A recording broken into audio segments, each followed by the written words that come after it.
মনে রাখবো গরমের তীব্রতা, পৃথিবীতে আমরা যে গরমের অনুভব করি এই গরমের তীব্রতা এটা কিন্তু জাহান্নামের ভাব। বুখারীর হাদিস দ্বারা এসছে, হাদিস দ্বারা প্রমাণিত যে জাহান্নামকে আল্লাহ তাআলা বছরে দুইটা ভাব ছাড়ার সুযোগ দিয়েছেন। জাহান্নামের দুইটা ডিপার্টমেন্ট আছে, দুইটা বিভাগ আছে, একটা জামহারির ঠান্ডা আর একটা নার হলো আগুন। আগুন এবং ঠান্ডা উভয় ডিপার্টমেন্ট থেকে বছরে দুইবার ভাব ছাড়া হয়। এই ভাবটাই আল্লাহ পৃথিবীতে এক এক জায়গায় এক এক সময় বন্টন করে দেন, ঠান্ডা এবং গরম আমরা অনুভব করি।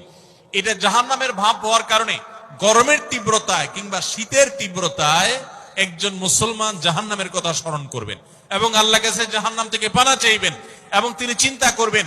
কোরআনে আল্লাহ উল্লেখ করেছেন, কুল নারু জাহান্নামা আশাদ্দু হাররা, তোমরা যে গরমের তীব্রতা অনুভব করছো জাহান্নামের আগুনের তীব্রতা গরম এর চাইতে অনেক বেশি। দুনিয়াতে আমরা যে আগুন জ্বালিয়ে থাকি, আমরা চুলাতে রান্না বাড়ার সময় যে আগুন জ্বালিয়ে থাকি এর চাইতে ফ্যাক্টরিতে যে সমস্ত আগুন জ্বালানো হয় সেগুলোর তীব্রতা অনেক বেশি। দুনিয়াতে আগুন যত তীব্র হতে পারে জাহান্নামের আগুন তার চাইতে 70 গুণ বেশি তীব্র। ভাইরা আমার, তো এই জন্য এই গরমের তীব্রতা আল্লাহর কাছে জাহান্নাম থেকে পানা চাই।